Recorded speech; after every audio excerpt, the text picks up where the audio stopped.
वर्णानाम् अर्थसंघानां रसानां छन्दसामपि मंगलानां च कर्तारौ वन्दे वाणी विनायकौ। त्वमेव माता च पिता त्वमेव बन्धु च सखा त्वमेव विद्या द्रविणं त्वमेव सर्वं मम देवदेव। गुरुर्ब्रह्मा गुरुर्विष्णु गुरुर्देवो महेश्वरा गुरुः साक्षात् परब्रह्म तस्मै श्री गुरवे नमः। कृष्णाय वासुदेवाय हरये परमात्मने प्रणतक्लेशनाशाय गोविन्दाय नमो नमः। वसुदेवसुतं देवं कंसचाणूरमर्दनं देवकी परमानन्दं कृष्णं वन्दे जगद्गुरुं। सर्वमङ्गलमाङ्गल्ये शिवे सर्वार्थसाधिके शरण्ये त्र्यम्बके गौरी नारायणी नमोस्तुते। ॐ सहनावतु सहनौ भुनक्तु सह वीर्यं करवावहै तेजस्विनामधीतमस्तु मा विद्विषावहै। ॐ शांति शांति शांति।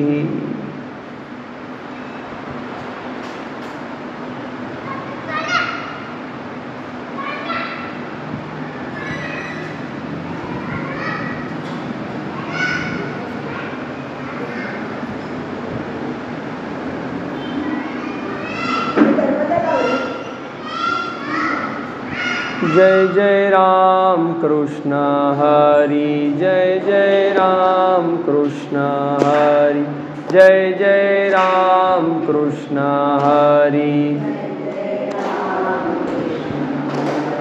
जय जय राम कृष्ण हरि जय जय राम कृष्ण हरि जय जय राम कृष्ण हरि जय जय राम कृष्ण हरि जय जय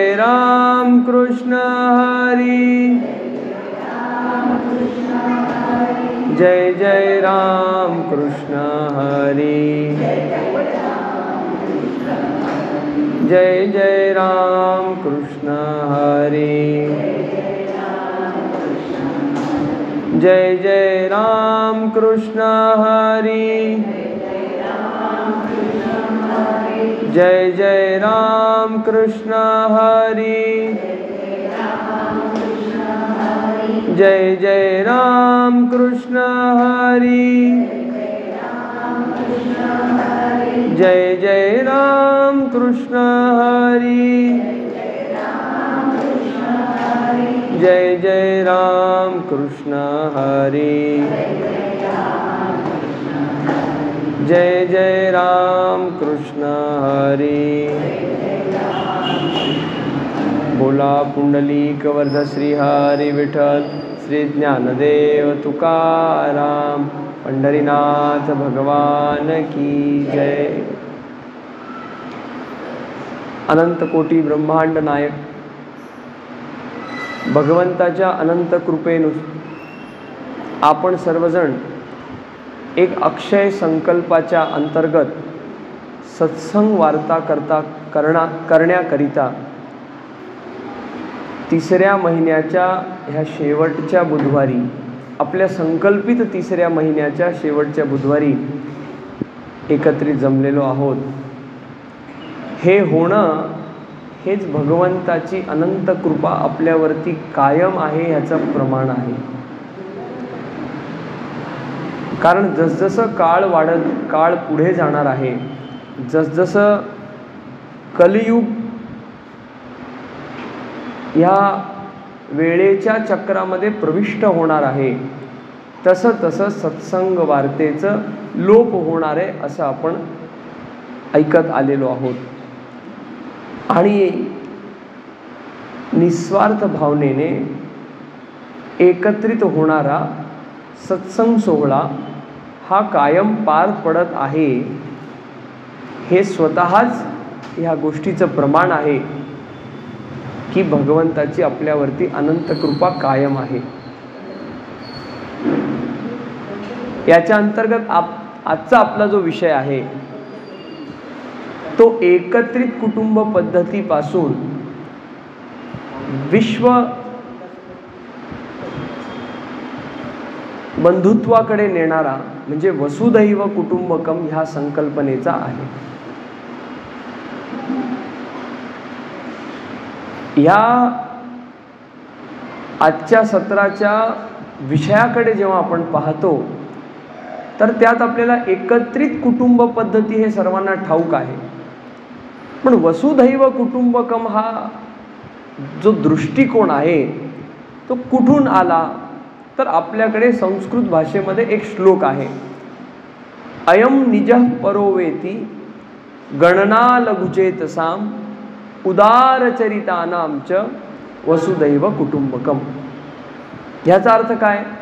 तुझं माझं अशा या छोट्या विचारामध्ये न राहता तर हे जगच माझं घर आहे, वसुधैव कुटुंबकम हा जगच माझा परिवार आहे, ही भावना मनामध्ये दृढ करून आपल्या रोजच्या आचरणाला जगणे.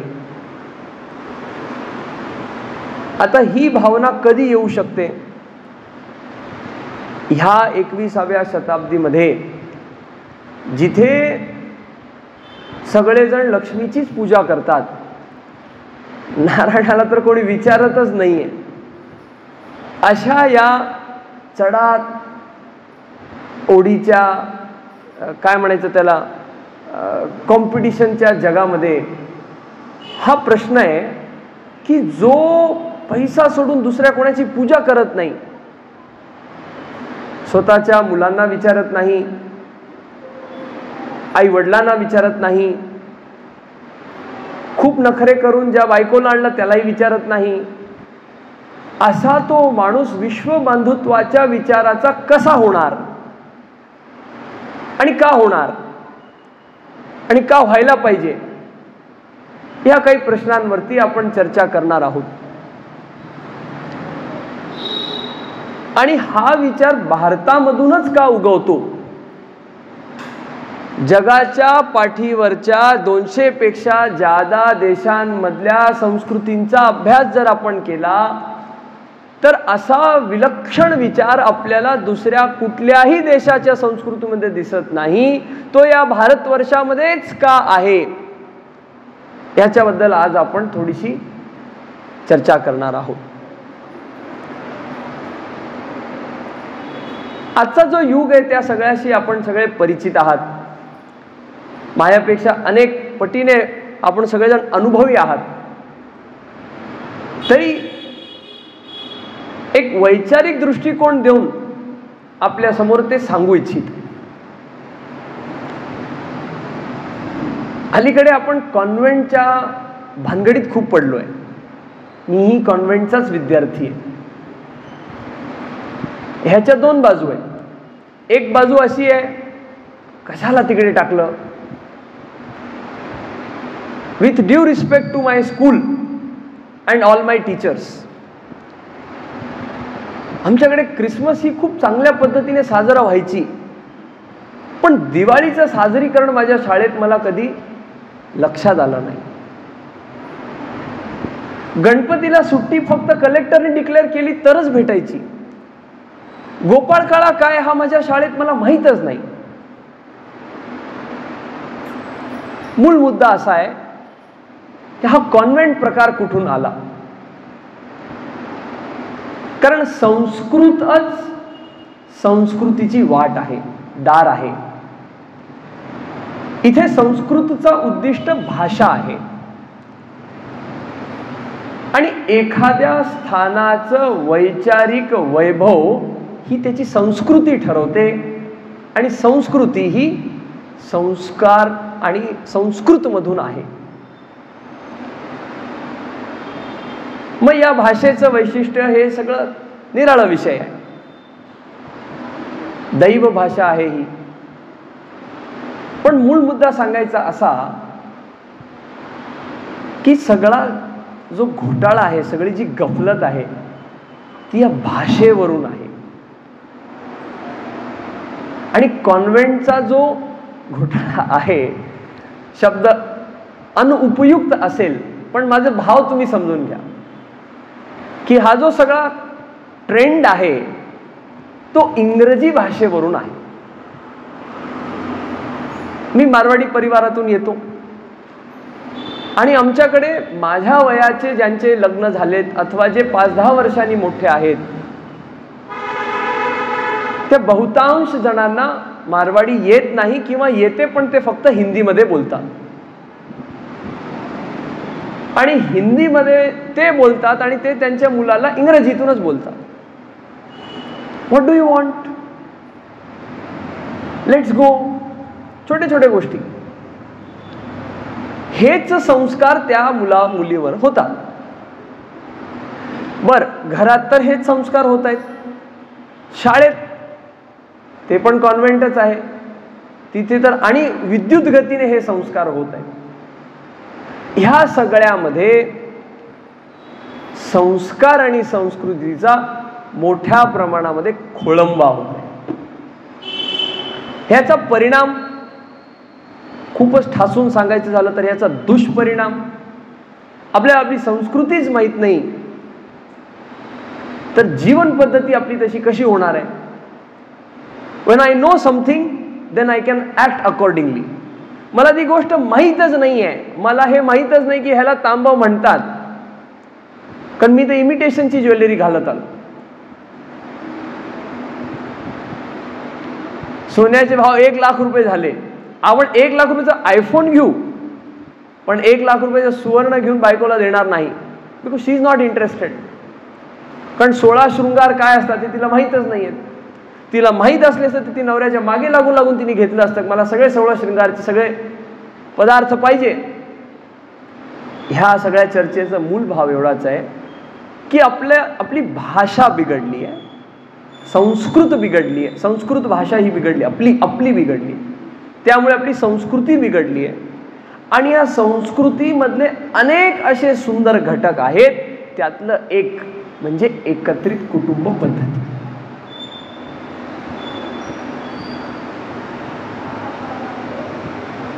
आता ही कशी चांगली आहे किंवा ही भारतातून का आहे ह्याची चर्चा आपण एक चर्चेनंतर करू.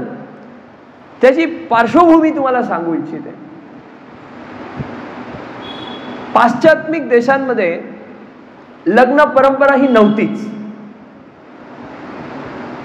कारण तो भोग प्रधान त्यांचा दृष्टिकोन आहे. कोण नवरा, कोण नवरी, कोण बायको, देयर इज नो कॉन्सेप्ट. आणि जे मनाला येईल तसं करायचं. म्हणजे ह्या प्लॅटफॉर्मवरून त्याची चर्चा न केलेली बरी.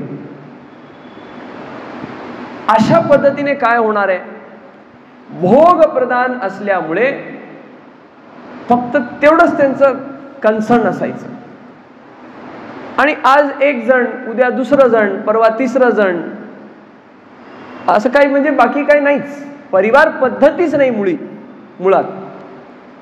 आणि त्यामुळे होणारे अपत्य, त्याला इंग्रजीमध्ये एक वर्ड आहे बास्टर्ड, ज्याला हेच माहित नाही की माझे वडील कोण आहेत. जे आपल्याकडे तरी चांगल्या पद्धतीत सांगायला जायचं, वैश्या ह्या शब्दाचा प्रयोग केलेला आहे शास्त्रामध्ये किंवा आपल्या पौराणिक कथांमध्ये. म्हणजे आपल्याकडे कुठलीही गोष्ट मांडण्याची पण किती सभ्यता आहे, मर्यादा आहे, ती नाही, कारण ती संस्कृतीच नाही मुळात. आणि काय व्हायचं की ते कोण आहे त्याला घराच्या बाहेर ठेवून टाकायचे. जन्माला आलेल्या पोरं घराच्या बाहेर ठेवून टाकायचे. तर प्रत्येक समाजामध्ये कोवळ्या मनाचे काही लोक असतात, समाजकार्य करणारे काही लोक असतात. त्यांच्याकडे संत मंडळी म्हणजे कोण, त्यांच्या चर्चमधले फादर, नन, अशा सर्व. त्यांना त्या मुलांवर दया यायची, त्यांना ते अडॉप्ट करायचे, घेऊन जायचे. जिथे त्यांचं सगळं व्हायचं शिक्षण, राहणं, खाणं, जगणं, ते म्हणजे कॉन्व्हेंट परंपरा. आणि ते करणारे कोण? त्यांचे फादर, त्यांचे मदर, म्हणजे त्या नन. तिथे कमी काय पडलं की त्यांची जी ही संत मंडळी आहे ना, ह्यांच्याकडे क्लॅरिटी नव्हती, संस्कृतीची क्लॅरिटी नव्हती, परिवारवादाची क्लॅरिटी नव्हती. त्यामुळे ते त्या मुलांची देखभाल तर करायचे, पण त्या समाजाला ते परिवाराची दिशा देऊ शकले नाही. त्यात भारतीय परंपरेचा अभ्यास करणारे एक सेंट व्हॅलेंटाईन होते. मी कथा सांगत नाही, खरी घटना सांगत आहे. त्या सेंट व्हॅलेंटाईननी भारतीय परंपरेचा अभ्यास केला. त्याला हे कळून चुकलं की अरे हे लोक का, why it is a civilization. It is a civilization because they live with civil norms. बंधनात ते राहतात. आणि आपल्याकडे बालविवाहाकडे त्याच्या ते कुप्रथा होती, मान्य आहे, त्याचे दुष्परिणामही खूप होते, छळलं जायचं वगैरे वगैरे. पण त्याची चांगली बाजू जी आपल्याला लक्षात येते की एकदा की ते पोरापोरीला जोडून दिलं की ते तुम्हाला काय करायचंय करा. फक्त तो हळूहळू तिकडचा प्रभाव भोगचा आपल्याकडे पण यायला लागला, म्हणून ते कमी वयामध्ये अनेक चॅलेंजेस व्हायला लागले. पण ते मित्रमैत्रिणीसारखे राहायचे. आणि एक मॅच्युरिटी आल्यानंतर, एक मानसिक एक दर्जा विचारांचा प्राप्त झाला किंवा ते त्यापर्यंत पोहोचले की ते सुखासुखी संसार करायचे. कितीही भांडले तरी ते व्यवस्थित संसार करायचे. आपल्यापैकी अनेक लोकांचा हा अनुभव असेल की संसाराचा गाडा हा भांडण्यातूनच प्रेम वाढण्याचा आहे. आणि अशा या सगळ्या वातावरणाचा अभ्यास जेव्हा त्या सेंट व्हॅलेंटाईननी केलं, तेव्हा त्याला लक्षात आलं की अरे ये तो समाज को अच्छी दिशा देने वाला है. आणि मग त्यांनी तिकडे युरोपियन कंट्रीमध्ये लग्न लावायला सुरू केली.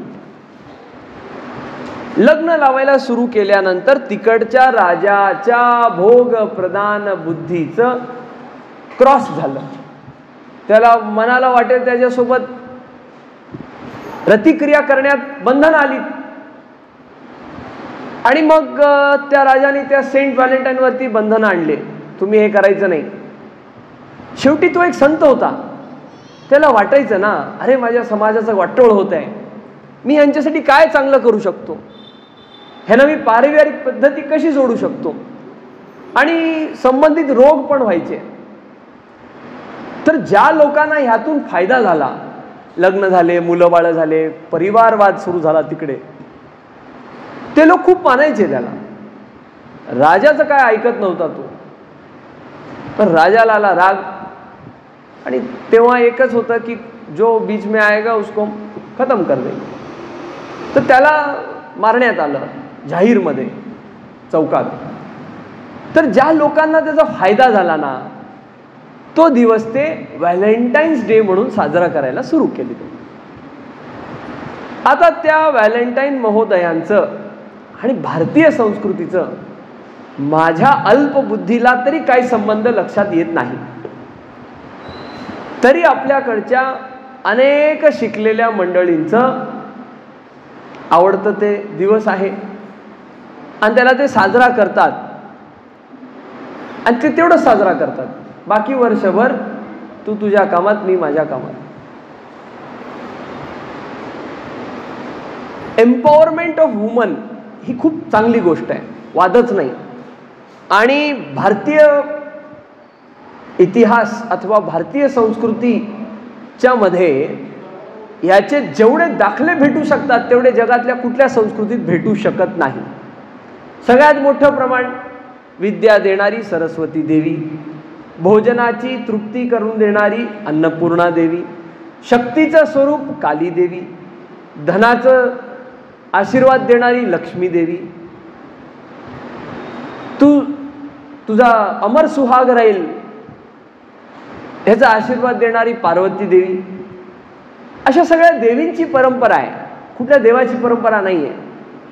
त्यामुळे कोणी हे सांगू नये की तुमच्याकडच्या बायकांना तर काय यायचंच नाही. मध्यंतरी काळामध्ये लोप पडला होता, कुप्रथा सुरू झालेल्या होत्या आणि त्याच्यामध्ये कुठे ना कुठे मुघलांच्या, इंग्रजांच्या चढून आलेल्या प्रक्रियेचाही विशेष परिणाम होता. पण या सगळ्याला वगळता, म्हणजे मागच्या 1000 वर्षाला जर मायनस केलं तर भारताचा काळ प्रचंड सुवर्णमय काळ, आणि त्या काळचं सुवर्णमय काळचं मूल कारण द लेडीज वर very very accountable. They acted as the backbone of their family. आज तो बॅकबोनच ठिसूळ होत चाललेला आहे आणि त्यामुळे आपला परिवार तुटतच चाललेला आहे. एखादा नवरा जॉब करतो, दुसऱ्या गावाला त्याला जावं लागतंय. समजा आपण सोलापुरात राहतो, एखादा माणूस मुंबईमध्ये नोकरी करतो. त्याच्या बायकोने जर का सांगितलं की मी सासू सोबतच राहणार आहे, तू तुझं जा कमव आणि ये, दर आठवड्याला रविवारी भेटायला ये, तर तो काय बळच तिला डोक्यावर उचलून घेऊन जाणार आहे का?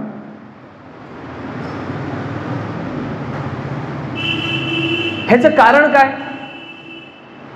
हे विचार न येण्याचं कारण काय? ती सुद्धा कमवते, त्यामुळे ती आत्मनिर्भर आहे आणि फक्त पैसा कमवला तर सगळं झालं, हे मागच्या काही 5, 25, 50 वर्षामध्ये विशिष्ट संस्कार डोक्यावरती झालेले आहेत सगळ्यांच्याच, पुरुष असो स्त्री असो. त्याच्यामुळे ही संस्कृती विस्खळीत होत चाललेली आहे. त्या काळात हे नव्हतं. त्या काळात म्हणजे कुठल्या? ह्या उदाहरण घ्या, छत्रपती शिवाजी महाराजांना जन्म देणाऱ्या राजमाता जिजाऊ माता शस्त्रास्त्र चालवण्याची संपूर्ण कलाने पारंगत असलेल्या त्या, गरज पडल्यास मी रणांगणामध्ये शौर्य दाखवेन, पण मी माझं शौर्य दाखवण्याकरिता घर वाळीत टाकून जाणार, ही मर्यादा होती त्यांची. She has to be behind the scenes.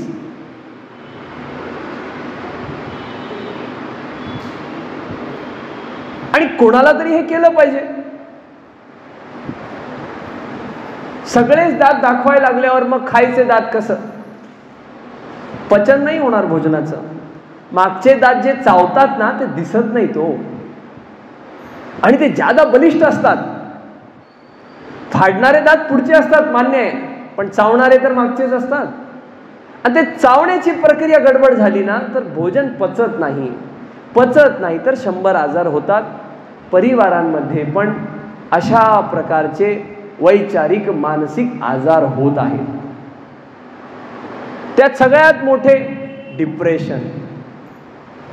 शाळेत जाणाऱ्या कार्ट्यापासून ते म्हाताऱ्या आजी आजोबांपर्यंत काय करावं प्रश्न पडतो. काय काय करावं? भजन करा, ह्याच्या पलीकडे काय? ते तर करा, फुकट आहे. बाकी सगळ्या उपकरणांसाठी आपण खूप पैसे लावतो, पण जी गोष्ट फुकट आहे ती कळत नाही. का? तिचा लोप झालाय, त्या संस्कृतीचा लोप झालाय. का भजन करावं? काय राम राम म्हणल्याने राम येणार आहे का? त्यांना कोणी शबरी मैयाची कथा सांगितलीच नाही. त्यांना कोणी सुदामाची कथा सांगितलीच नाही. त्यांना कोणी भक्तमाल मधले पान उचलून सांगितलेच नाही. त्यांना हे सांगण्यातच नाही आलं, कारण त्यांच्यावरती प्राधान्यपूर्ण पैसा कमवण्याची विद्या हीच सांगण्यात आली. त्यांना उमटवली गेली. आता खरं पाहता आपण कॉन्व्हेंटचा विषय बोलत होतो आणि त्याच्याशी जोडता ही गोष्ट आहे, विगत आहे. आपण मुलांना शाळेत का पाठवतो? खरे पाहता विद्यालयांचं प्रयोजन हे पैसा कमवण्याची विद्या आणि जीवन जगण्याची विद्या हे दोन्ही शिकवण्याकरिता आहे. कॉन्व्हेंट आल्यानंतर संस्कारांचं तर बोलणं चुकीचं आहे, पण खरे पाहता पैसा कमवण्याची विद्या तरी शिकवली जाते का? नाही, नाही शिकवली जात आहे. म्हणून तर तुम्ही कोचिंगला पाठवता. आणि कोचिंग मध्ये तर ती खऱ्या अर्थ होते का? नाही होत. म्हणून तर तुम्ही घरी मार्क विचारता. मग शाळेमध्ये पण तेच, कोचिंग मध्ये पण तेच, घरामध्ये पण तेच म्हटल्यानंतर तो बिचारा डिप्रेशन मध्ये नाही जाणार तर कशात जाणार? डिप्रेशन होणे अथवा नाही होणे ही जीवन जगण्याची कला असणे किंवा नसणे ह्याच्यावर निर्भर आहे. प्रचंड पैसा असलेले सुद्धा प्रचंड डिप्रेशन मध्ये सापडतात. मग पैसा हा कारण आहे का डिप्रेशन असण्याचा किंवा नसण्याचा? मुळीच नाही. भौतिक जगाच्या बाहेरही काहीतरी आहे, किंवा भौतिक जगाला बाहेर सोडून आतमध्ये पण काहीतरी आहे. हे जे वैचारिक गुण आहे ह्याचा लोप झालेला आहे. ह्याचा लोप झाल्यामुळे, ह्या संस्कृतीचा लोप झाल्यामुळे माझा मुलगा हा माझा आहे, पैसा छापण्याची मशीन ह्याच्या पलीकडे त्याचा माझा संबंध आहे, ही भावना लक्षात येत नाही. खूप मोठ्या पोस्टवर आहे बरं का. तुम्ही विचार करा ना, तुमच्या जीवनामधला सगळेजण इन्क्लुडिंग मी प्रसंग घ्यावा. आपण आपल्या सुपुत्र सुपुत्रीचा परिचय देताना कसा देतो? हे बाबा खूप सुसंस्कृत आहे आमचा मुलगा तिलक लावतो, अग्निहोत्र करतो, संस्कृत मधले श्लोक म्हणतो, असं काहीतरी देतो का? हे हे हे तो मोठ्या कंपनीमध्ये मोठ्या पदावर आहे, त्याला महिन्याला एवढा पॅकेज आहे. म्हणजे काय? फक्त बाह्य जगामध्ये आपण रमलेलो आहोत. मग आपल्याकडे अशा सगळ्या मानसिकतेला बॅलन्स करण्यासाठी काही त्याच्यामध्ये तर्क काढण्यात आले. उदाहरणार्थ, पतिदेवांनी जेवल्याशिवाय पत्नी मातेंनी जेवू नये. हे असं कुठे असतंय का? मेसेज काय? I have had food, you can have it, don't not disturb. हे आजकालची पद्धत.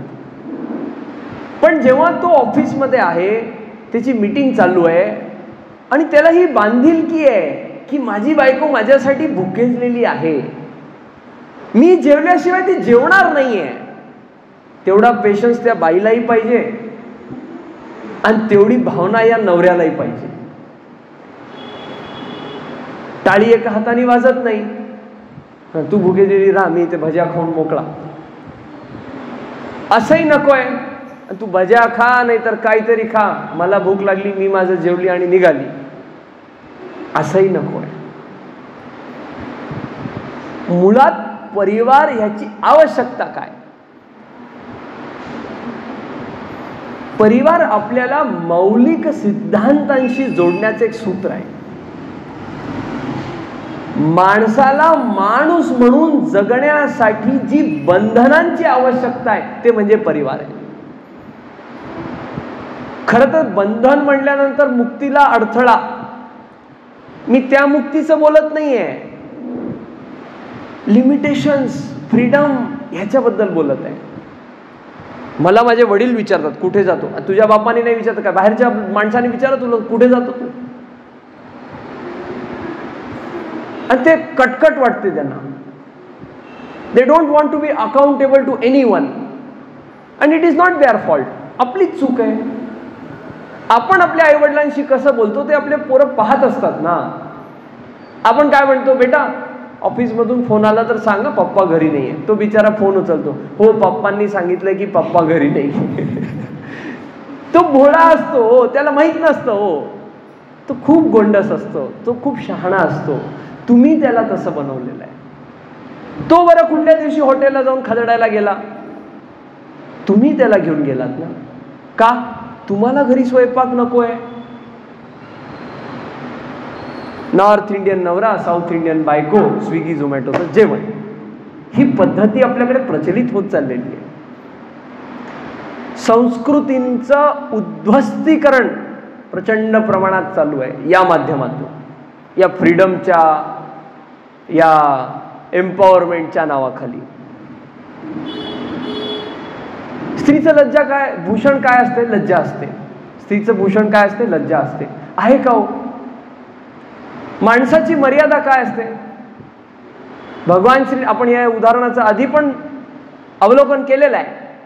भगवान श्री रामचंद्र सीता मैयाला काय ते वचन देतात पहिल्या रात्रीमध्ये?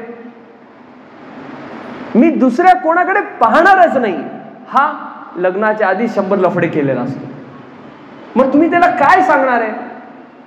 बरं तो त्याचा गृहस्थाश्रम कसं काय व्यवस्थित पालन करणार आहे? आपल्या मोबाईलमध्ये घाण पाहणं, आपल्या कानांनी घाण ऐकणं, आपल्या तोंडानी घाण खाणं, मग या विचारांवरती चांगला परिणाम कसा होणार आहे? आणि ते ह्याच्यावरती बंधनं ही नाहीशी झाली. आणि त्याचं मुख्य कारण आहे एकत्रित कुटुंब पद्धतीचा लोप.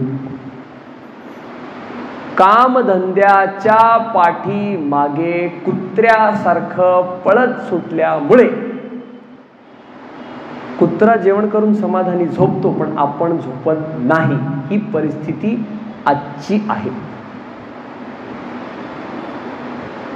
ज्या शाळेमध्ये आपण मुलांना संस्कार करण्याकरिता पाठवतो तिथे संस्कार तर होतच नाहीत. ज्या कोचिंग क्लासेसमध्ये आपण मुलांना पैसा कमवण्याची विद्या चांगल्या पद्धतीने शिकवण्यासाठी पाठवतो तिथे तेही संस्कार होत नाहीत. 2 दिवसाआधीची गोष्ट आहे, व्यक्तिगत आहे, पण उदाहरण सगळ्यासाठी लागू होतो. BCom पास झालेली एक ताई आमच्याकडे सेल्स लेडी म्हणून आली होती काम करण्यासाठी. तर आमच्या वडिलांनी त्यांना विचारलं, ताई 990 रुपयाला वस्तू आहे. तुम्हाला कस्टमरने विचारलं 10% किती डिस्काउंट देऊ शकता? तुम्ही म्हणला 10%, तर तुम्ही किती रुपयाला ती देणार? त्या म्हणाल्यात 980. वडील म्हणले योग्य आहे.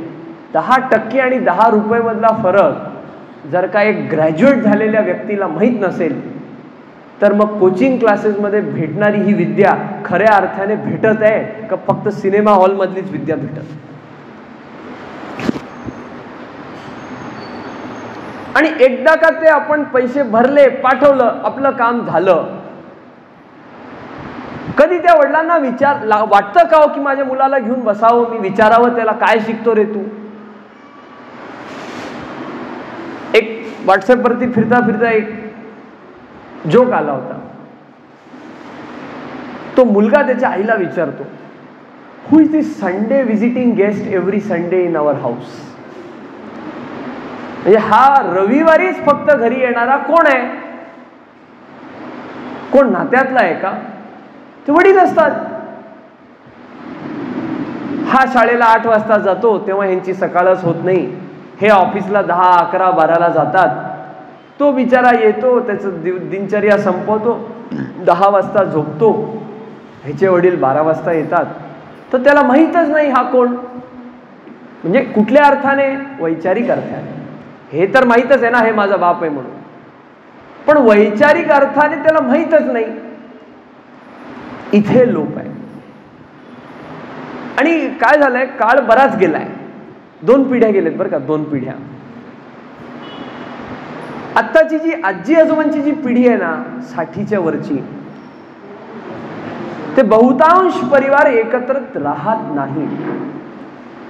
आणि त्यामुळे त्या कार्ट्याला माहीतच नाही की माझे आजी आजोबा कोण आहेत.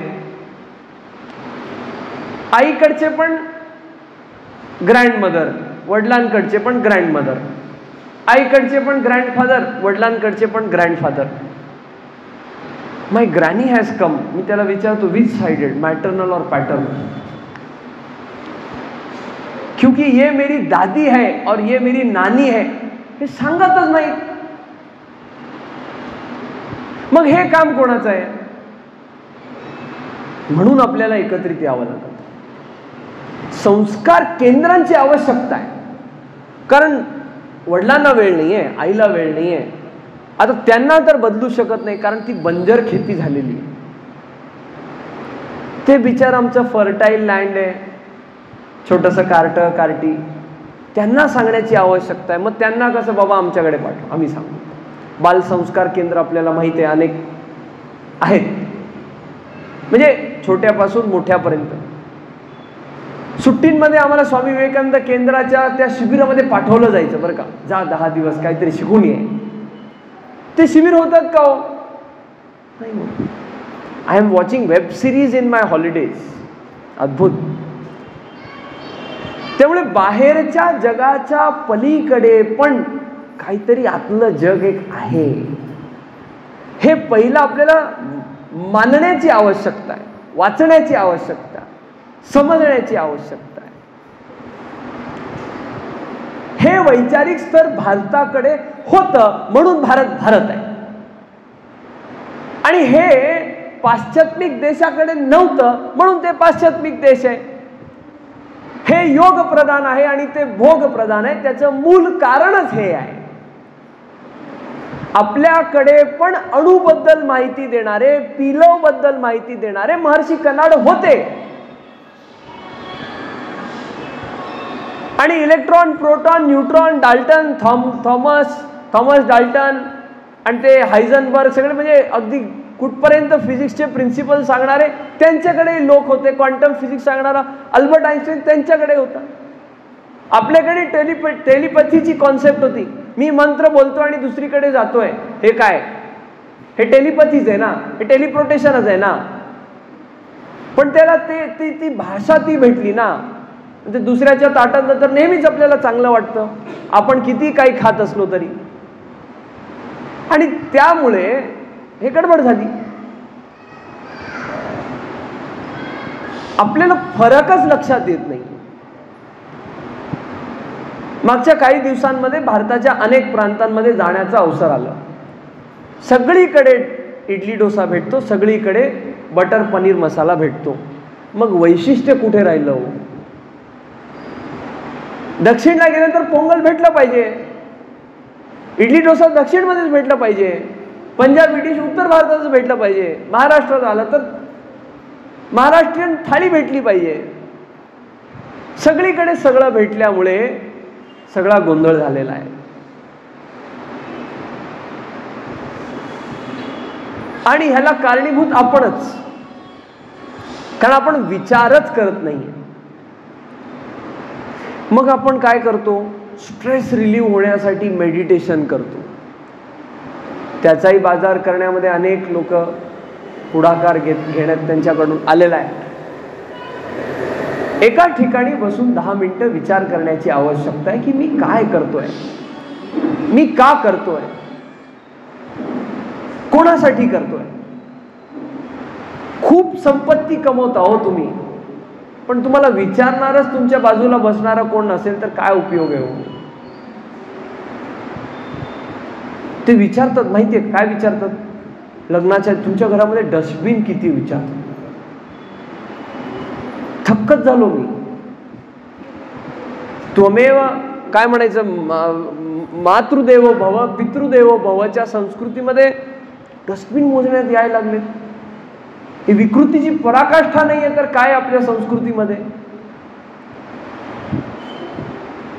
मात्र तिचे आई वडील तिला पाहिजे असतात, पण सासरे नको असतात. हा विचार तरी कस काय येतो? मग ह्याच्यात दोष कोणाचा सांगा मला? The way you are grown up. आत्मनिर्भर होण्याचा हा म्हणजे त्याच्या मागचा प्रयोजन असतो का की दुसऱ्याला तुम्ही गोळ्या घाला? वी वर नेव्हर लाईक दिस. जगाच्या पाठीवर इतिहासाच्या एका तरी प्रसंगामधून आपल्याला हे लक्षात येतं का की भारत चालून कोणाच्या वर तरी गेलाय? बर गेला असेल विस्तार नीतीच्या अंतर्गत, पण तिथल्या माता भगिनींवरती अत्याचार केलाय किंवा तिथलं लुबाडलंय? नाही, त्याला अधीन केलंय. दिल्लीचाही तख्त राखतो महाराष्ट्र माझा कुठं, तर मुघल पण एका काळी 25% द्यायचे ना कर मराठ्यांना प्रोटेक्शन करा म्हणून. आपण त्याच्यावर चालून गेलो ना, पण त्याला उद्ध्वस्त केलं का आपण? ही आपली पद्धतीच नाहीये. मग ही आसुरी प्रवृत्ती आपल्या मनामध्ये आपल्या परिवाराच्या विरुद्ध का उभी होत आहे? हे विकृत शास्त्र. आणि म्हणून हे लक्षात ठेवण्याची आवश्यकता आहे की जसा व्यवहार आज आपण आपल्या वयोवृद्धांसोबत करतोय, आपली मुलंही आपल्यासाठी अशाच प्रकारची वागणूक करणार आहेत. आम्हाला शाळेमध्ये एक कथा सांगण्यात यायची. एक परिवार होता, आजी आजोबा होते, आई वडील होते, 2 मुलं होते. ती सून, तुम्ही गैरसमज करून घेऊ नका की मी सुनेलाच का टार्गेट करतो. मी त्याच्या आधीच त्याची पार्श्वभूमी तुमच्या समोर खूप विस्तृत पद्धतीने मांडली आहे की बॅकबोन ही माताच असू शकते, माणूस असू शकत नाही. कारण प्राकृतिकरित्या कोमल भगवंतानी माता भगिनींना केलंय, मृदू स्वभावाचं माता भगिनींना केलंय, व्यापक बुद्धी माता भगिनींना दिलेली. आणि म्हणून तर तिला धर्मपत्नी असं सांगण्यात आलेलं आहे. भोगपत्नी कामपत्नी सांगण्यात आलेलं नाहीये. धर्मपत्नी का तिचा पुरुष जेव्हा धर्मापासून विमुख होतो तेव्हा त्याचा कान पकडून त्याला धर्माच्या वाटेवर चालवण्याचं तिचं काम आहे, म्हणून ती धर्मपत्नी. आणि अशा त्या धर्मपत्नी जर का आज भोगपत्नी झालेल्या असतील तर मग मात्र संसार कसा टिकणार आहे? संसाराचा गाडा कसा चालणार आहे? परिवार कसा टिकणार आहे? संप कसा राहणार आहे? तर ती कथा मी आपल्या सांगत आहे. तर ती काय करायची, सासू सुसऱ्यांना मात्र ती ते लाकडाच्या बाउलमध्ये द्यायची आणि स्वतः मात्र ते सगळे चकचकीत चांगल्या ह्याच्यात खायचे. आणि ते नाही उचलायची नाही, त्यांची उष्टी ताट उचलायची नाही, माणसं लावले. तर एके दिवशी शनिवार रविवारची सुट्टी होती आणि ते मुलं त्यांच्या खेळणीनी काहीतरी बनवत होते. लाकडाची खेळणी असते ना मुलांची, क्ले लाकडाची. ती आई विचारते, काय करता रे बाळांनो? ते उत्तर काय देतात माहितीये का? जे तुम्ही आजी आजोबाला घालताय ना, तर तुमच्या पण म्हातारपणीची आम्ही तयारी करत आहे. तेव्हा त्या बाईचे डोळे उघडले की माझं किती चुकतंय. का ती सून भांडत नाही त्या नवऱ्याला? तू कमव, काय कमवणंच आयुष्य आहे का?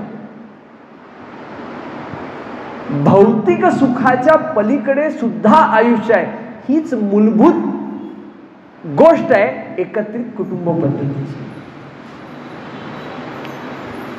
पाश्चात्मिक देशांनी फक्त शरीरापुरतच त्यांचा अभ्यास ठेवला हो.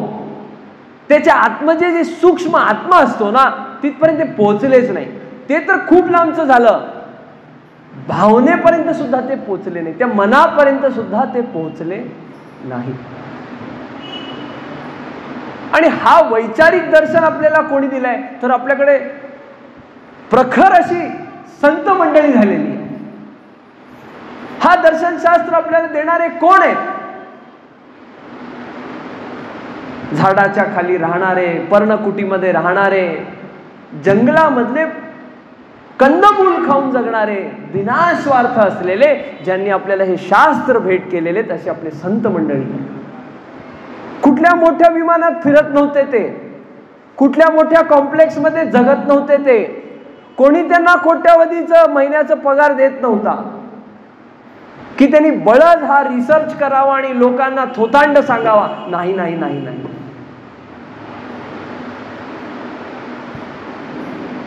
श्रुती, स्मृती, पुराण ही खूप व्यवस्थित आखलेली एक सिव्हिलायझेशन मध्ये आवश्यक असणारी ज्ञान परंपरा आहे.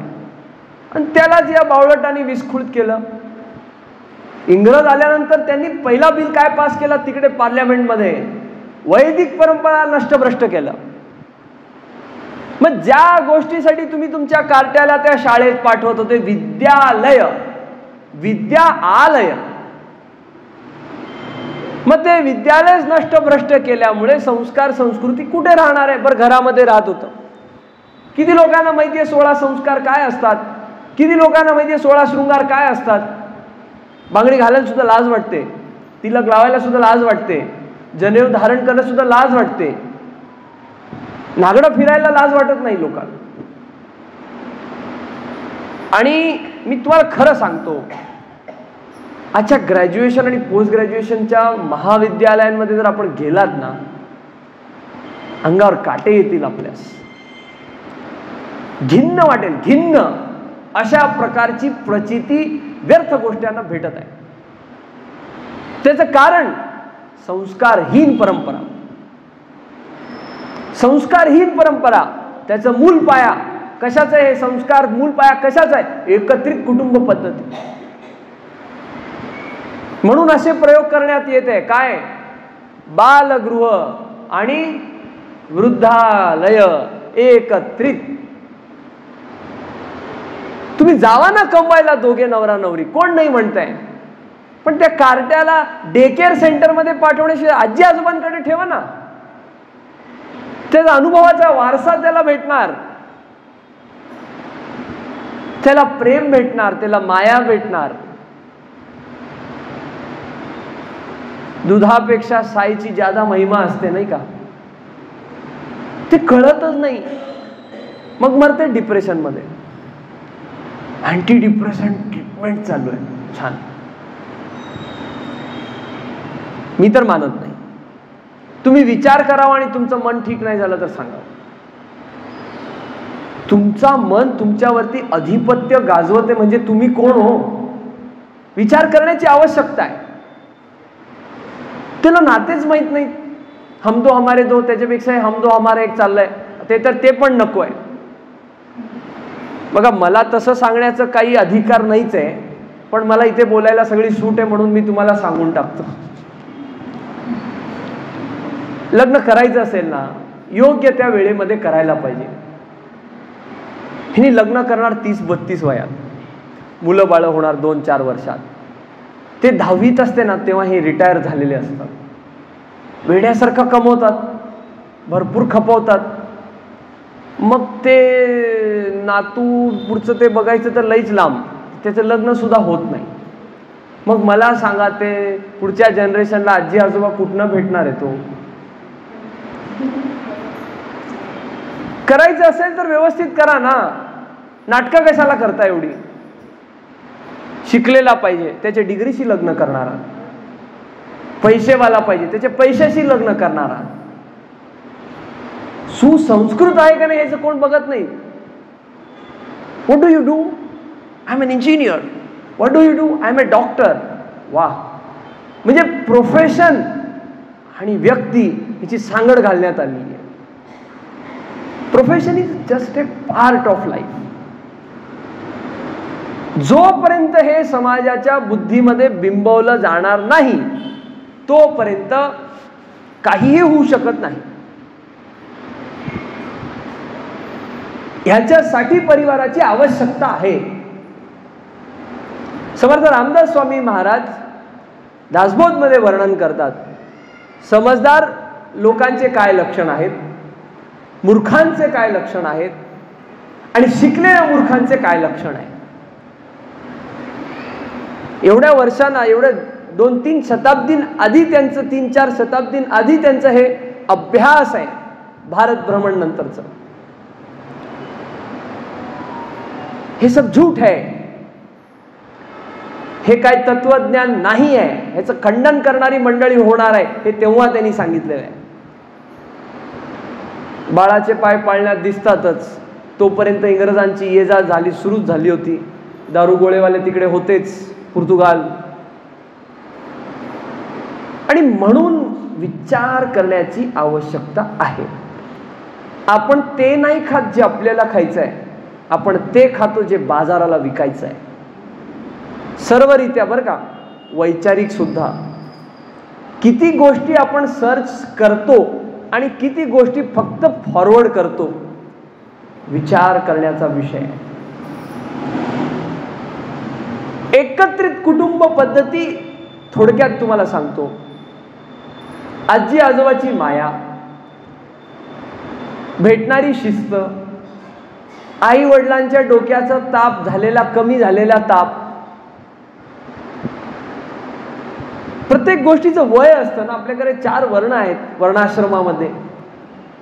शिक्षा घेण्याचं ब्रह्मचर्य आश्रम, मग गृहस्थाश्रम, मग वानप्रस्थाश्रम आणि मग संन्यासाश्रम. असंच वाटतं की मी नेहमी गृहस्थाश्रमामध्येच राहावं. 13-14 वयापासूनच वाटतं बरं का. परिणाम मोबाईल. मार्क झुकरबर्ग, फेसबुकचे फाउंडर, त्यांना जाहीरमध्ये माफी मागावी लागली. का नूड चित्रांवरती बंधनं नव्हती आणि त्याच्या अंतर्गत 12, 13, 14 वर्षाच्या पोरांनी नाही ते कृत्य केले, मृत्युमुखी गेले. हा भोगप्रधान देश, भोगप्रधान संस्कृती. मग जे आपल्याला वारशामध्ये भेटलेलं आहे त्याचं का बरं कौतुक करू नये? फुकट आहे ना, करा ना. मग आता इथे बऱ्याच आजी बसलेल्या आहेत. सांगायचं नातवंडांनी यायलाच पाहिजे, राहायलाच पाहिजे. तुम्ही त्याला बनवायचं शिकवा ना, जेवायचं ते त्याच्या आईला करून घालेल. त्या आईला उलटी गंगा वाहण्याचे दिवस आलेले आहेत, पर्याय नाही. कारण जो मधला जो 2 पिढीचा गॅप आहे ना, ते आहारी गेलाय भरपूर गोष्टींच्या. विथ ड्यू रिस्पेक्ट, काही चांगलेही आहे, वाद नाही, पण बहुतांश गेलेत. त्याला सावरण्याची आवश्यकता आहे. मला सांगा, मी यूज अँड थ्रोची पॉलिसी कधी करणार? यूज अँड थ्रोची पॉलिसी कधी करणार? मी स्वतःचा उपभोग करतो का? नाही, उपयोग करतो. माझा हात गळेपर्यंत मी काम करणार का? नाही. मला त्रास झाला की मी थांबणार. मग समोरच्याची वाट लावण्यामध्ये का तुम्ही इंटरेस्टेड आहात? का तुम्ही एवढा रस घेताय? कारण तुम्ही त्याच्यामध्ये स्वतःचं दर्शन करत नाही. हा दृष्टिकोन कोण देत आहे? हे भारतीय दर्शनशास्त्र देत आहे.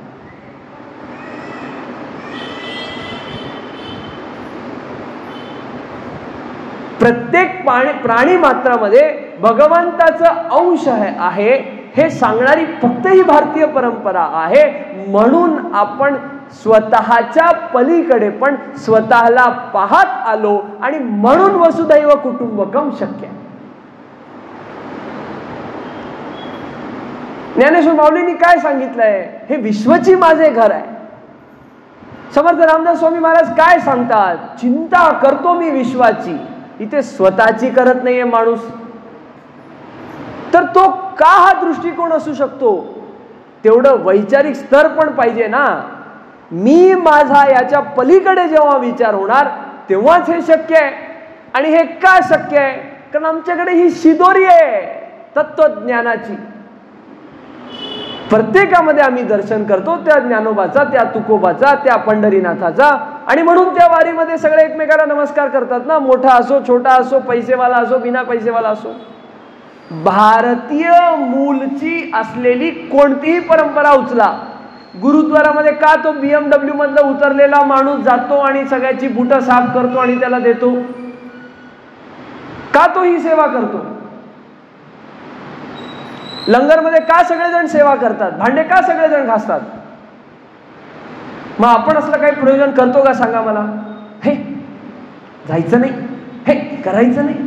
ते काय नौकर आहे का? त्याच्या बापाचा नौकर आहे का असं म्हणतात. त्याच्या बापाचा नाही, स्वतःच्या बापाचा तर हो, त्याचे पाय तर दाब. Not always we need money. We need someone to hear us. We need an ear to hear us. We need a heart to understand. We need a hand to hold. Not always we need money for everything. कोणीतरी मला समजून घेईल पाहिजे ना. मग ते कोणीतरी कोण आहे? तुमचं एकत्रित परिवार आहे. तुम्ही बाहेरच्या माणसाला जाऊन तुमचं रडणं सांगू शकता का? तो का बरं तुमचं ऐकेल? काय लागणी आहे त्याला? आहे का सगळ्यांना तत्वज्ञानाचा दृष्टिकोन? नाही आहे. मग त्याचा अल्पस्वरूप कुठेतरी पाहण्याची आवश्यकता आहे, ते म्हणजे आपलं परिवार आहे. आणि ते जर का आपण करत नसेल तर माणूस म्हणून आपण काय करतोय? बिना परिवाराचे सगळे जनावर जगतात. काही जनावरांमध्ये पारिवारिक बुद्धी सुद्धा असते. युट्यूबवर जाऊन बघा, चिंपांझी एका बाईला दुसऱ्या गटातला चिंपांझी बघत असेल तर त्या दोन्ही पुरुष चिंपांझीमध्ये भांडण लागतो. मग आपल्यामध्ये लागतो का? नाही. खेळ करून ठेवलाय सगळ्या गोष्टीचा. भोग प्रधान होत चाललेला आहे समाज. आणि मूळ गोष्ट तिथेच येते. भोग प्रधान काय? विवेक नाहीये. विवेक का नाहीये? सत्संग नाहीये. बिनु सत्संग विवेक न होई. वारंवार आपण याची चर्चा करत आलेलो आहोत. त्यामुळे विचार करायची आवश्यकता आहे. आपल्या मेंदूमध्ये दुसरा कोणी येऊन विचार करणार नाहीये. We have to work for the type of society we want to live in. We have to work for the type of family environment we want to live in. दुसरा कोणी येऊन आपल्या घरामध्ये शिस्त लावणार नाहीये. काय होणार? होऊन काय होणार? तसेही वेगळे राहताय, असंही वेगळे राहा. चार गोष्टी भडास मध्ये सांगून तर वेगळे राहा. खुद्दारीमध्ये पेन्शनवरती नजर असते. पेन्शनवरती, अरे त्या बिचाऱ्याने आयुष्यात कमवलं, तुम्ही त्याच्यावरती का कागड्यासारखं पाहता? भोग प्रधान होत चाललेलं आहे. त्यामुळे कशा प्रकारे जगलं पाहिजे, कशा प्रकारे केलं पाहिजे, हे आपण आपलं विचार करण्याची आवश्यकता आहे. भारत असा का आहे? तर भारताकडे ही तत्वज्ञानाची शिदोरी आहे. तत्वज्ञानाच्या या शिदोरीला उलगडल्यानंतर आपल्याला लक्षात येतं की वसुधैव कुटुंबकम कसं होऊ शकतं. या सगळ्याचा मूळ सगळ्याच्या पाया हेच आहे की संस्कार आणि संस्कृती हे जपले गेले पाहिजे. एकत्रित कुटुंब पद्धती असेल तर एखादा भाऊ कमी कमवत असेल तर दुसरा भाऊ त्याला हे म्हणणार नाही की मी तुला का देऊ. पैशामध्ये गणनाच होत नाही म्हणून एकत्रित राहू शकतात. अरे मेल्यानंतर आहे ना, आपला परिजन कोणी जातो ना शरीर सोडून, तर ते रडायसाठी पण खांदे लागतात, फक्त उचलून घेऊन जायला नाही लागत. आणि ते या धकाधुकीच्या जीवनामध्ये आपण ऐकतोच की आता एवढं झालं, ते विमान हादसा झाला गुजरातमध्ये, ते 2-4 दिवस खूप थक्क राहिलो आपण, खूप वाईट झालं, खूप वाईट झालं, खूप वाईट झालं. मग काय तुम्ही खाणं सोडून दिलं, न्हाणं सोडून दिलं, जगणं सोडून दिलं? मला खूप दुःख झालं, आता मी समाधीच घेतो बाबा, असं झालं कोणाला? नाही. का नाही झालं? माझा नाही आहे. मला दुःख झाला, इराण इस्रायलमध्ये वार चालू आहे, मला दुःख झाला. मग त्या दुःखाची पराकाष्ठा कुठपर्यंत किंवा व्याप्ती कुठपर्यंत? माझा आहे तिथपर्यंत. मग त्या माझ्यालाच मोठं करा ना, तर मग वसुधैव कुटुंबकम होणार आहे.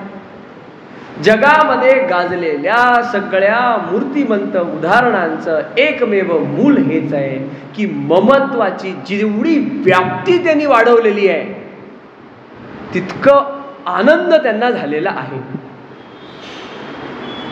आणि त्यासाठी अनंत जबाबदारी घेण्याची आवश्यकता आहे. आपण आहे ते दुसऱ्याकडे बोटं करतो, मी नाही केलं, मला माहित नाही.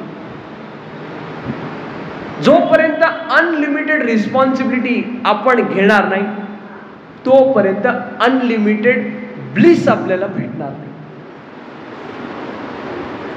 अखंड आनंदामध्ये राहण्याचा स्रोत हे गीतेमध्ये सांगितलेल्या गोष्टी आहेत. भगवंतामध्ये एक रूप झालेला माणूस, त्याच्यात लक्षण काय आहे? चराचरमध्ये त्याचं हित रत असतं. प्राणी मात्राचं कल्याण झालं पाहिजे हेच त्याचा विचार असतं अखंड. माझ्याकडे आलेल्याला मी काहीतरी चांगलं करू, काही नाही तर प्रार्थना करतो. विश्वाचं कल्याण होईल याचा विचार कधी होणार आहे? पहिला परिवाराचं तर करा, तिथे तर ममत्व ठेवा, त्याशिवाय कसं होणार आहे? आणि ह्याला दर्शवण्याचे अनेक सिरियलही आधी चालायचे बरं का. चिडियाघर नावाचं एक सब चॅनलवर सिरियल चालायचं. त्याच्या आधी पण कुठलं कुठलं चालतं. मी सास भाऊच्या सिरियल बद्दल बोलत नाही बरं का, भरपूर त्याच्यामध्ये आपल्याला रस आहे, मला माहित आहे. पण अशा प्रकारचं दृष्टिकोन ठेवण्याची आवश्यकता आहे आणि स्वतःच करावं लागणार. तुमच्या परिवाराला दुसरं बाहेरचं कोणी येऊन जोडणार नाही. बरं, ह्याला आजच्या परिस्थितीमध्ये उपाय काय? प्रॉब्लेम तर एवढा वेळ आपण डिस्कस केलं, तासभर झालेला आहे. ह्याला उपाय काय? ह्याला उपाय हा आहे की गतिविधी करणे. कशा गतिविधी करणे? आपण गतिविधी सुरू केली, महिन्यातून एकदा एकत्रित येणे. जमवा ना सगळ्या परिवाराची बिशी, त्याच्या बहाण्याने तर एकत्र येतील. एक रविवार ठरवायचा, सगळ्यांनी एकत्रित यायचं, जवळचं स्पॉट ठरवायचं, बुमलात जाऊन यायचं, झालं. एवढंच करायचं. भोगातून योगाकडे जायचं, ह्याच्या पलीकडे तर काय करता येणार आहे? फिरायला आवडतं ना, भटकायला आवडतं, एकटे कशाला जाता? Man is a social animal. चला एकत्रित जाऊ. आणि कोणाला तरी सूत्रधाराची भूमिका घ्यावी लागणार आहे. सगळेजण मी माळ्याच्या मणीसारखं चमकतो म्हणल्यावरती दोरा कोण होणार? आपलं हेच काम आहे, दोऱ्यासारखं काम करायचं आहे, एकत्रित संप ठेवायचा आहे, एकत्रित ठेवायचा आहे. विविधतामध्ये एकता हा भाग निराळा. विविधतेमध्ये एकता हा भाग निराळा आणि सगळ्यामध्ये पाहण्याची एकता हा भाग निराळा. विविधतामध्ये एकताचं म्हणजे काय? There are differences but I am accepting it. Ekta, there is oneness and I am accepting it. जो देव माझ्यामध्ये सूक्ष्म स्वरूपामध्ये विद्यमान आहे तोच चराचरच्या प्रत्येक प्राण्यामध्ये आहे. हत्ती असो किंवा मुंगी असो, माणूस असो किंवा गाढव असो, सगळ्यामध्येच तो आहे. म्हणून मी त्या दृष्टीने त्याला पाहत आहे. हा फरक आहे. आणि हा दृष्टिकोन मूलभूत गोष्ट संस्कार संस्कृती, मूलभूत गोष्ट श्रीमद भगवद्गीता. कुठल्याही भाषेत वाचा, ज्ञानेश्वरी वाचा, वाचल्यानंतर कळणार आहे. पैसा कमवण्याची विद्या सगळेजण सगळ्याला शिकवत आहेत. जीवन जगण्याची विद्या शिकण्याची आवश्यकता आहे. आणि तुम्हाला खरं सांगू का, अध्याय नंबर 9 पहिले 2-3 श्लोक स्पष्ट वर्णन केलेलं आहे. राजविद्या राजगुह्य अध्याय आहे तो. म्हणजे काय की ती विद्या शिकल्यानंतर जगामध्ये कोणतीही विद्या शिकणे शेष राहत नाही. त्याचा अभिमान करा ना, मला जीवन जगण्याची विद्या येते आणि त्याच्यामध्ये अमेंडमेंट नावाचा प्रकारच नाही, बदल होणारच नाही. 1,00,000 वर्षांनी पण सूर्य पूर्वाकडेच उगत होता, आज पण तिकडेच उगत आहे. का तुम्ही रामायणमध्ये असं ऐकलंय का एवढ्या लाख वर्षांआधीच ते सूर्याला अर्घ पश्चिमीकडे देत होते, असं ऐकलंय का तुम्ही? हे तर तत्वज्ञान आहे ना. शरीराची आयु झाल्यानंतर जीव शरीर सोडणार, हे विधान आहे. मग ते आपल्या आयुष्याची फायनल मॅच आहे, तर त्याच्याबद्दल प्रॅक्टिस करण्याची आवश्यकता आहे ना. पण ते करता करता इथे कसं राहायचं आहे ह्याच्यावरती विचार करण्याची आवश्यकता आहे. मरण तर येणार आहे, मरणचं स्मरण पाहिजे. मरणचं स्मरण नाहीये म्हणून तर सगळे पाप होत आहे. अशी व्यवस्था करून ठेवली आहे जशी की आपण 2-4 हजार वर्ष इथे राहणार आहोत. पण व्यवस्था अशी पाहिजे की मला कधीही बोलावलं तर मला जावं लागणार आहे. मी उद्या ही साडी घालणार आहे किंवा मी उद्या हा शर्ट घालणार आहे. उद्या कोण बघितलंय? त्यामुळे ह्या विचारापर्यंत पोहोचण्यासाठी, मरणचं स्मरण ठेवण्यासाठी थोडं वाचण्याची आवश्यकता आहे. आपण एखादी प्रक्रिया करत असलो तर त्याच्याबद्दल माहिती घेतो का नाही? मला सांगा, अभ्यास न करता जर सर्जन सर्जरी करायला गेला तर काय होणार आहे? वाटोळ होणार आहे.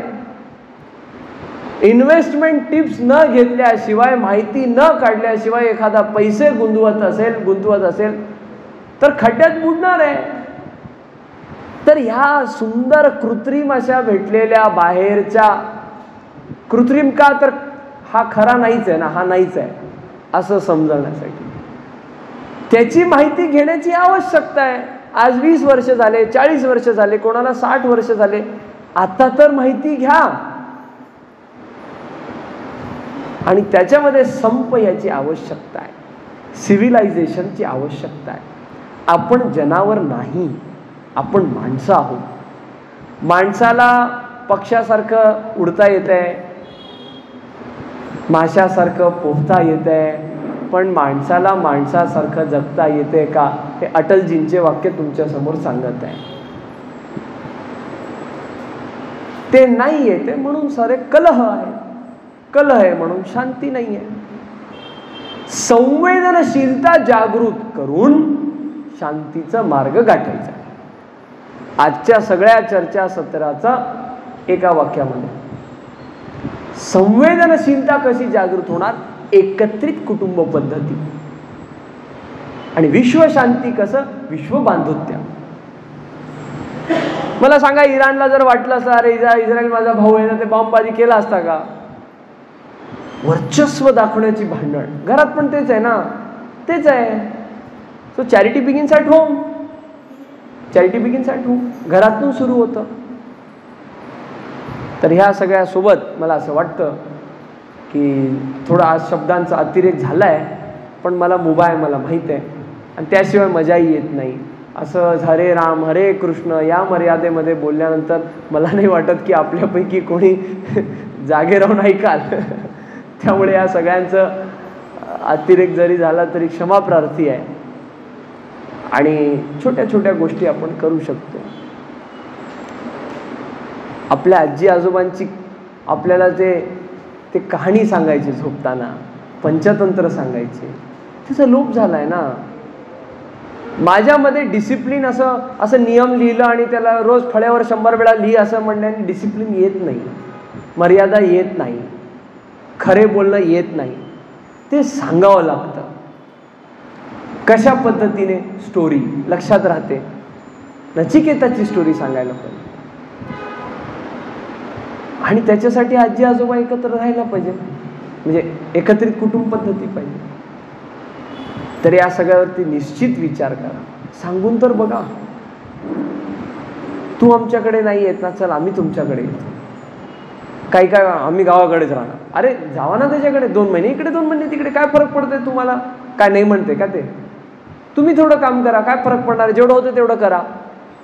त्या सुनेला पोरीसारखं ठेवा ना, स्वतःच्या पोरीला सगळ्या सोयी करणार, ते सुनेला नाही असं नाही चालणार. अरे ती पण तुमचीच मुलगी आहे ना, एकुलती एक लाडाची लेक, असं करा तिलाही गुटगुटीत, तिलाही बरं वाटेल. छोट्या छोट्या गोष्टी आहेत, जादा विस्तृत न जाता मला असं वाटतं की आज बऱ्यापैकी आपण चर्चा करू शकलो की एकत्रित कुटुंब पद्धती कसं विश्व वात्सल्याकडे आपल्या जगाची दिशा करू शकतो, कसं ते विश्व बांधुत्व राखू शकतं, कसं वसुधैव कुटुंब विश्वची माझे घर आपल्याला करता येईल. स्वतःपासून सुरुवात करण्याची आवश्यकता आहे. आपण सर्वजण करूयात.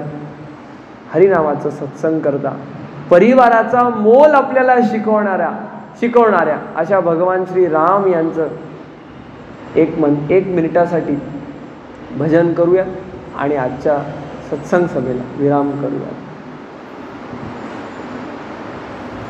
जय जय राम कृष्ण हरी.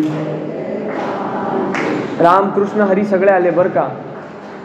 जय जय राम कृष्ण हरी. जय जय राम कृष्ण हरी. जय जय राम कृष्ण हरी. जय जय राम कृष्ण हरी. जय जय राम कृष्ण हरी. जय जय राम कृष्ण हरी. जय जय राम कृष्ण हरी. जय जय राम कृष्ण हरी. तुम्हाला नाराज करत नाही. श्रीराम जय जय राम. श्रीराम जय जय राम, श्रीराम जय जय राम, श्रीराम जय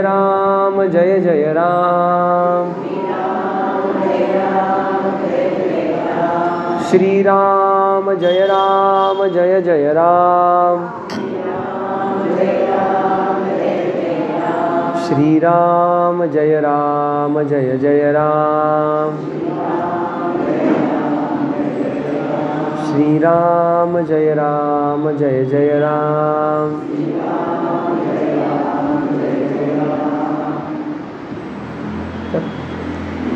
अनेक उदाहरण अनेक आहेत बरं का. स्वामी विवेकानंदांचं भाषणही आहे, brothers and sisters of America.